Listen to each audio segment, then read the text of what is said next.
Բարելիս բոլոր նրանց, ովքեր նախընտրում են իրենց օրը սկսել լրատվական ռադիոյի հետ, դուք լսում եք Թարմ ուղեղով հաղորդաշարը, տաղավարում աշխատում են Աննե Մանասյանը եւ մեր հյուրն է ԱՊՀ Երկրների ինստիտուտի հայաստանյան մասնաճյուղի տնօրեն, Երևանի պետական համալսարանի դասախոս, քաղաքագետ Ալեքսանդր Մարգարովը։ Բարև ձեզ, պարոն Մարգարով։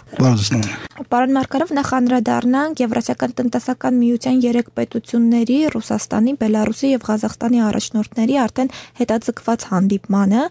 Փոխարտգործնախարար Շավարժ Քոչարյանն ասաց, որ այս պետությունների առաջնորդները հանդիպման ընթացքում քննարկելու են ինչ-ինչ տնտեսական տարաձայնություններ, որոնք գոյություն ունեն այս 3 պետությունների միջև։ Քանի որ մենք միասին արդեն մի տնտեսական միության մեջ ենք, մեզ բնականաբար հետաքրքիր է, թե այդ ինչ տարաձայնությունների մասին է խոսքը, եւ եթե հանդիպումը ԵՏՄ ձևաչափի մեջ հանդիպում չէր, այնուամենայնիվ տնտեսական արդյոք ճիշտ չէր նաեւ Հայաստանին ներգրավել։ Բարի, շնորհակալություն։ Ինչպես դուք հիշում եք, տարաձայնությունների մասին, որոնք առկա են Ռուսաստանի, Ղազախստանի եւ Բելարուսիայի միջև, բազմիցս խոսվում էր նաեւ այդ ժամանակ, երբ որ քննարկվում էր այդ թվում նաեւ Հայաստանի անդամակցությունը տվյալ ձևավորվող միության մեջ։ Ժամանակի ընթացքում տարաձայնությունները չեն գտել իրենց լուծումը եւ ըստ էության այն հանդիպումը, որը պետք է տեղի ունենար Ղազախստանում, պետք է նվիրված լիներ ավելի շատ երկկողմանի հարաբերությունների տնտեսական հարաբերությունների հարցին, որոնք կան Ռուսաստանի, Բելարուսիայի, Ռուսաստանի եւ Ղազախստանի միջև։ Ըստ էության մենք տեսնում ենք, որ կենտրոնում գտնվում էին այն հարաբերությունները, որոնք կրում էին ավելի շատ երկկողմանի բիլատերալ բնույթը, բիլատերալ տնտեսական բնույթը, այլ ոչ թե քննարկման էին ենթարկվում այն հարցերը, որոնք ըստ էության վերաբերվում էին ասիական տնտեսական միության ընդհանուր գործունեությանը։ Գործոնները, որոնք ազդել են տնտեսական հարաբերությունների եւ հատկապես այն հարաբերությունների, որոնք ներգրավում էին առևտրաշրջանաբերությունը Ռուսաստանի, Բելարուսիայի եւ Ռուսաստանի, Ղազախստանի միջև, իր մեջ պարունակում էին այն խնդիրները, որոնք ի հայտ եկան այդ ժամանակ, երբ որ ռուբլի արժեքը էականորեն ընկավ, այսինքն դուք հիշում եք, որ տանցյալ տարվա սկզբին հիմնականում արժեքը եղել է մոտ 32-33 ռուբլի 1 դոլարի դիմաց եւ այս պայմաններում այն վճարումները, որոնք կատարվում են Ռուսաստանի, Բելարուսիայի, Ռուսաստանի, Ղազախստանի միջև, իրականացվում են հիմնականում ռուբլով։ Տարվա ընթացքում, երբ որ կուրսը հասել է, փոխանակման կուրսը հասել է 60+-ին, իսկ փոխանակումը ավելի ճիշտ իրականացվում է ռուբլով, նույն պարտներները Բելարուսիայում լուրջ վնասներն էին կրում, որովհետեւ ըստ էության արժեքը, որը նրանք ստանում են դոլարային էկվիվալենտի մեջ, համարյա 2 անգամ նվազել է, այսինքն դա եղել է խնդիրներից մեկը, որը կար ռուս-ռուսաստանյան բելարուսական հարաբերությունների մեջ, եւ դա այն հարցն է, որը բարձրացվել է այդվում է Լուկաշենկոյի կողմից նոյեմբերին եւ դրանից հետո եւս դուք հիշում եք, որ Լուկաշենկոն փոխել է կառավարության ղեկավարին հենց տարվա վերջում եւ ըստ էության մասամբ դա պայմանավորված էր դրանով, որ անհրաժեշտ է եղել ունենալ նոր ռազմավարությունը այս փոփոխվող իրավիճակում։ Ըստ էության դրանք են եղել հարցերը քննարկման համար, որոնք կրում էին նորից ասում երկկողմանի բնույթ, այլ ոչ թե քննարկվում են հարցերը, որոնք վերաբերվում են միության ընդհանուր գործառնությանը։ Պարզ է, որ եթե հանդիպումը կկրեր միութենական, այդպես ասենք, բնույթը, հրավիրված կլինեն եւ մասնակցեին բոլոր այն երկրների ղեկավարները, որոնք անդամ պետություններն են։ Եվ պարագան նորից եմ ասում, քննարկման հարցերը ավելի շատ ենթադրում էին երկկողմանի տնտեսական հարաբերությունների հարցը եւ ի հայտ եկող խնդրի համար անհրաժեշտ կամ հնարավոր լուծումների որոնում։ Ռուսաստանի նկատմամբ սահմանված պատժամիջոցները անդրադարձան նաեւ ԱՊՀ մյուս երկրների վրա, սակայն ամենաշատ այդ պատժամիջոցների հետևանքը կրեց Ղազախստանը որպես նավթագազային երկիր։ Եկեք նաեւ մանրամասնենք այս առումով ինչ փոխվեց Ռուսաստան-Ղազախստան տնտեսական հարաբերություններում։ Պատժամիջոցների հետևանքը կրում են ինձ թվում է ոչ միայն Եվրասիական միության անդամ պետությունները, այլ նաեւ այն երկրները, որոնք կիրառում են պատժամիջոցներ, այսինքն այնտեղ կան նաեւ բացասական ազդեցությունները իրենց տնտեսությունների վրա, բայց Ռուսաստանում դա ավելի վառ է արտահայտվում, մասնավորապես խոսքը գնում է բավական լուրջ դրամային խոսքերի Ռուսաստանից դուրս, այսինքն տարբեր հաշվարկներով մի քանի միլիարդներին խոսքը կարող է հասնի, խոսքը գնում է դրա մասին, որ Ռուսաստանը, որի տնտեսությունը հիմնականում հիմնված է գազի, նավթի վաճառքից ստացված գումարներից, այն պարագայում, երբ որ նավթի մասնավորապես գինը էականորեն ընկել է, ավելի քիչ է կամ գտնվում է մոտ 55-59, ինչ որ պլյուս մինուս շամի վրա, ունի խնդիրները, որոնք վերաբերվում են եւ սոցիալական քաղաքականությանը երկրի ներսում եւ ունի խնդիրները կապված պոտենցիալ կրեդիտների ձեռք բերելու աննարինության հետ, որովհետեւ սանկցիաների մի մասը վերաբերում էր այդ թվում նաեւ բանկային համակարգին Ռուսաստանում եւ հիմա աննարին է համարը կարելի է ասել ձեռք բերել երկարաժամկետ վարկեր Ռուսաստանյան բանկերի համար, այսինքն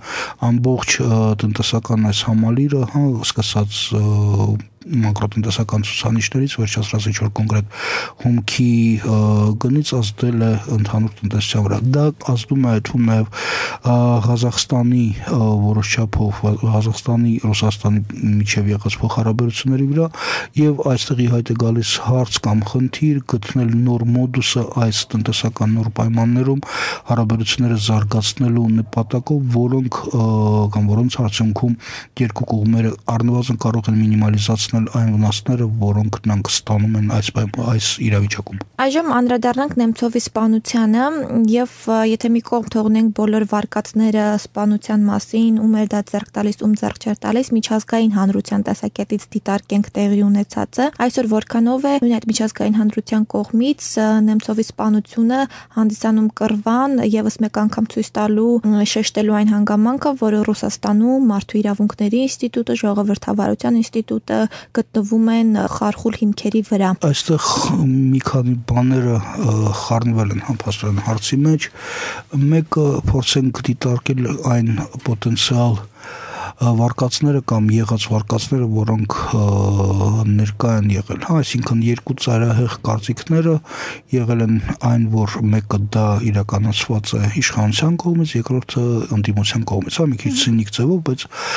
այդպես, պատճառներ, իշխանությունը վերացնում է հակառակորդին, պատասխանը, որը հնչում է, որը մոտ է իբանականությանը, այստեղ հակառակորդի մասին դժվար թե կարելի է խոսել, այսինքն հաշվի առնելով այն ներուժը, որը ուներ կամ ունի լիբերալ դաշտը Ռուսաստանում, այն բացարձակապես չէր ներկայացնում վտանգը Ռուսաստանի ներկա իշխանությունների համար, նույնիսկ կարելի ասել վերջի 10 տարվա ընթացքում լիբերալ դաշտը հանդես չի եկել որպես լուրջ մրցակից այն իշխող կուսակցությանը, որը ձևավորվել է Ռուսաստանում։ Այսինքն այս վարկածը բանական բացատրություն չունի այն տեսանկյունից, որ ինչպես Պիսկովը չհավում արտահայտվել է, վարկանիշը, որը ունեցել է Նեմցովը, նման է եղել վիճակագրական սխալին, այսինքն տվյալ պարագայում 2-2.5% անձնական վարկանիշը ունեցել է տվյալ քաղաքական գործիչը էական նշանակություն չուներ, վտանգ չէր ներկայացնում։ Երկրորդ վարկածը շատ ցինիկ, որը կայանում էր դրանում, որ սպանությունը կարող է լինել կազմակերպված այն նպատակով, որ տեղի ունեցող կամ սպասվող մարշին, որը ամսի 1-ին պետք է կայանա Ռուսաստանում, դուրս գային ավելի շատ մարդիկ եւ դա հանդես գար որպես առիթը ավելի լուրջ շարժման ծավալման համար, եւս դժվար թե ենթարկվի բանականության, ենթարկվի ավելի ճիշտ ավելի շատ ենթարկվում է քննադատությանը, որովհետեւ դժվար թե այս ցնիկ եղանակով հնարավոր է եղել օգտագործել այս առիթը որպես գործոն իշխանությունների դեմ եղած պայքարում, ելի նույն պատճառով, որ քրիտիկան մասսային դժվար թե հասներ ուղղակի այն զանգվածը, որը դուրս կգար փողոցներ։ Եվ կան մի շարք այլ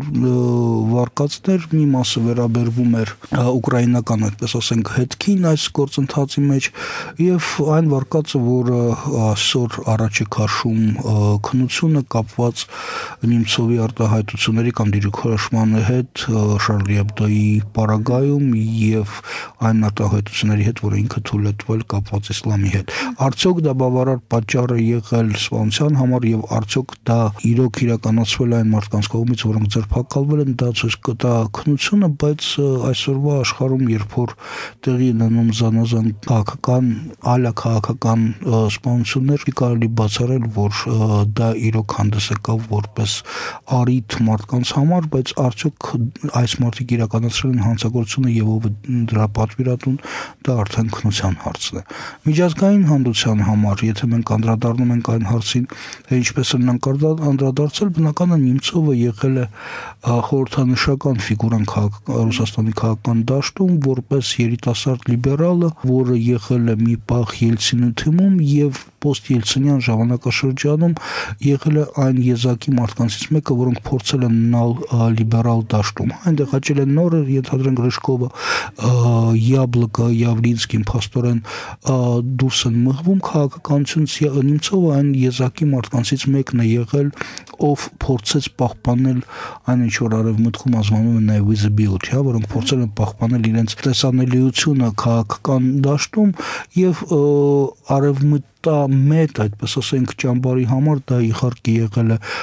լուրջ կորուստը, որովհետեւ ինքը եղել է ինչ-որ մի իմաստով front stager, մարդը, որը բեմում միշտ կարող էր ունենալ ելույթի ում կարելի էր լսել դա կորուստը բնականաբար լիբերալ դաշտի համար Ռուսաստանում եւ արևմուտքը adekvat ձևով անդրադառնում է այս հարցին այն տեսանկյունից, որ իրենց համար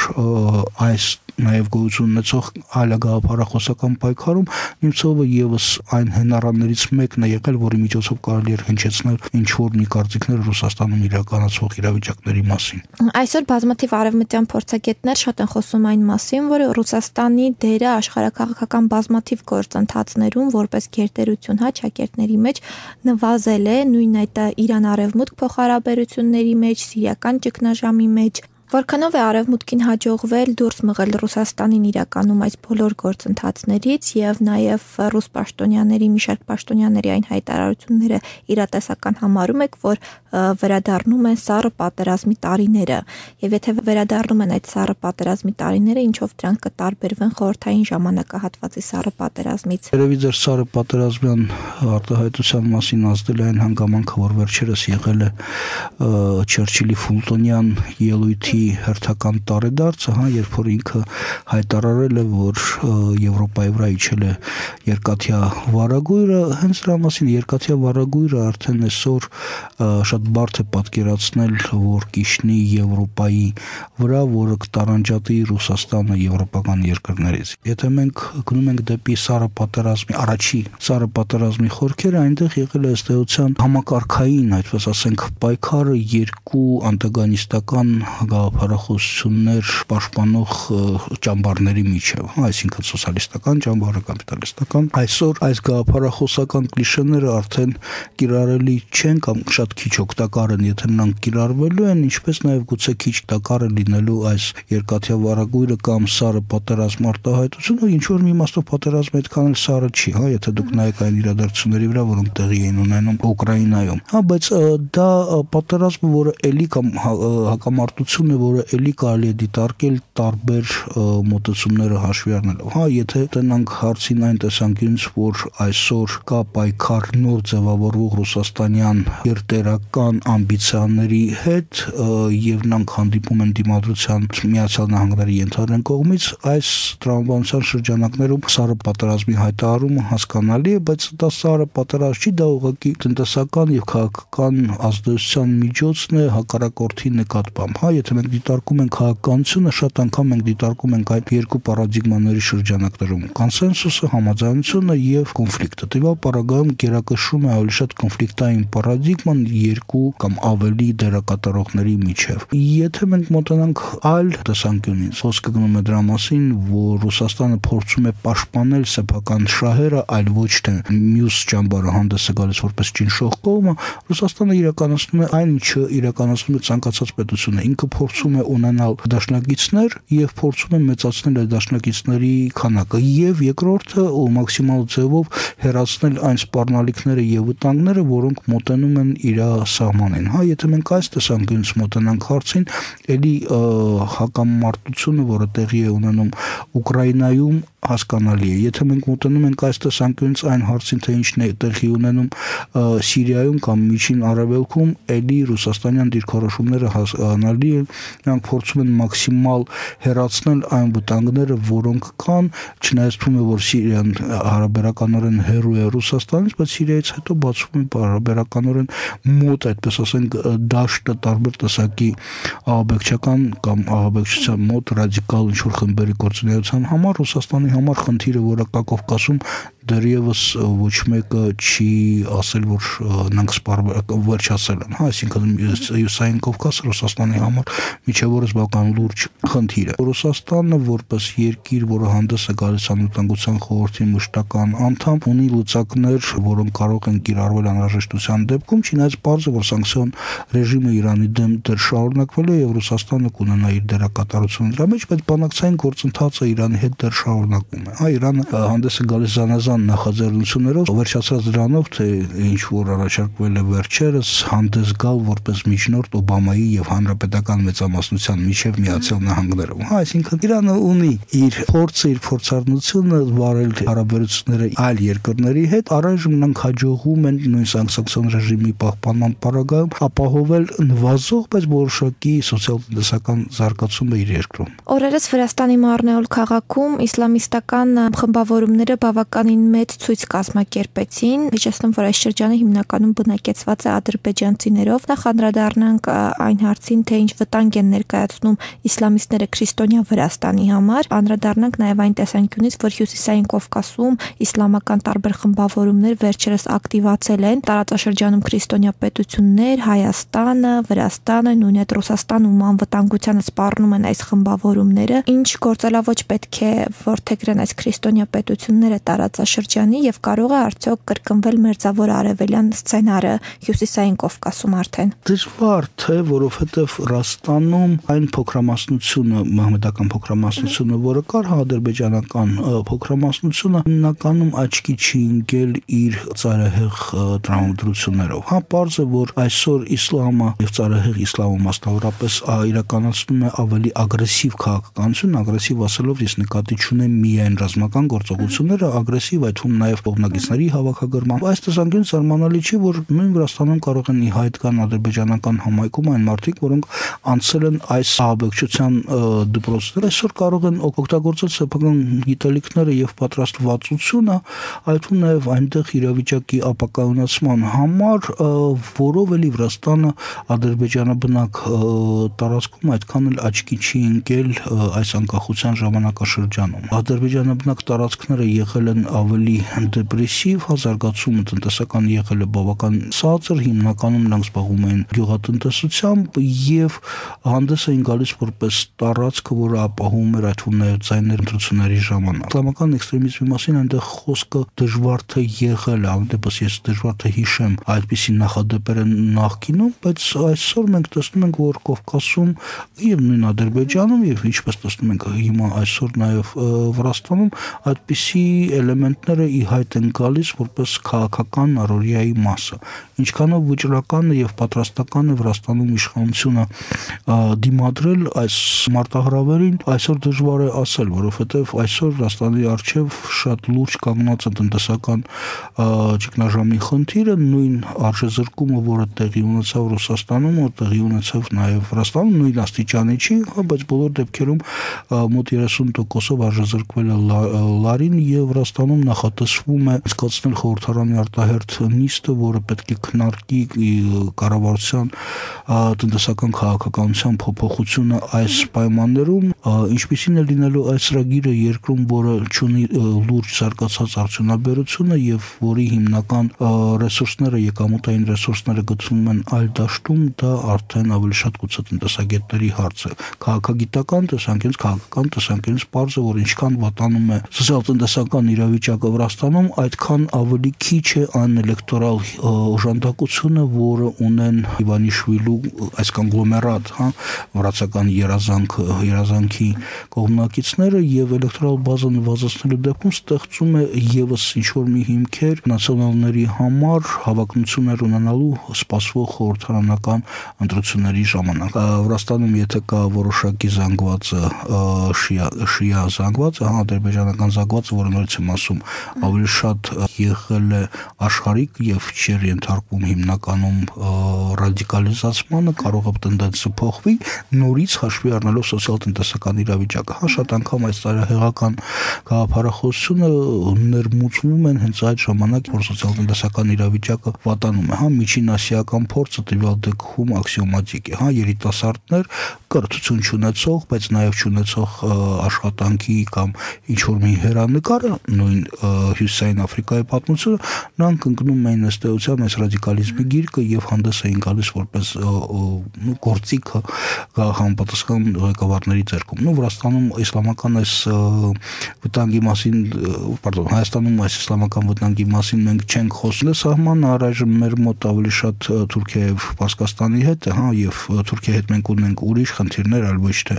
կապված իսլամիստների հետ։ Պարսկաստանի հետ մենք ունենք գործ թեոկրատական պետության հետ, որի հետ մեր մոտ ձևավորվել է բավականին բարեդրացիական հարաբերություններ։ Վերջապես, եթե անդրադառնանք Ռուսաստանին, Ռուսաստանը մշակութային մուլտիկրոնական երկիրն է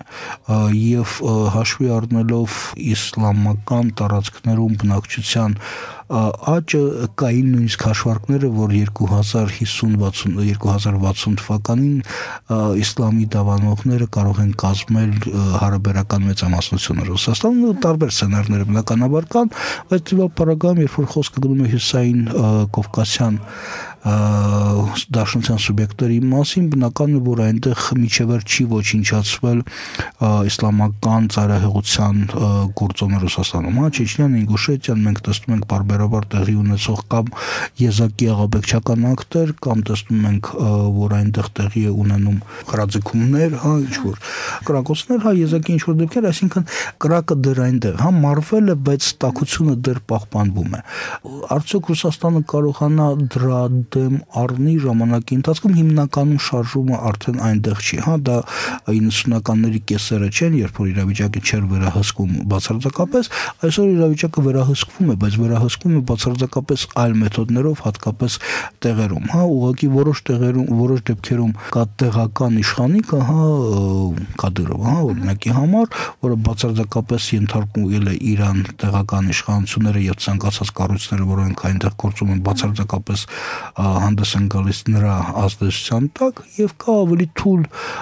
ձևավորված, այդպես ասենք, մեխանիզմները հարևան դաշնության սուբյեկտներում, եւ իհարկե կան նաեւ ներքին տարաձայնությունները, նույն Դաղստանը միատարր չի, այսինքն այնտեղ կան տարբեր թիմեր, անվանենք այդպես, հիմքում ընկած է եւ թեյփական հիմքը եւ